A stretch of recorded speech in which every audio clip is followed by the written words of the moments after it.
Hello everyone, welcome back to Webtech Tutorial. In today's tutorial, I'm going to show you how to log into iReady. iReady is an interactive online learning program designed to access students and provide individualized instructions based on each one's unique needs. To log into iReady, keep watching the video till the end, subscribe to our channel if you haven't yet, press the bell icon and never miss another update from us. To log into iReady, go to your web browser first and type login.i-ready.com and enter. You'll end up to this page where you can sign in from. Enter your iReady username first in the first row. After that, enter your password, making sure you are typing the password correct.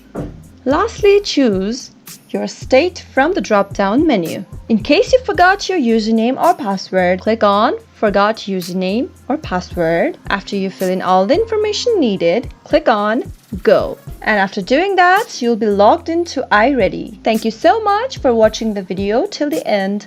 If you found it useful, don't forget to give it a thumbs up. Comment down below if you have any questions or feedbacks. I'll be back again with more videos like this. Goodbye till then.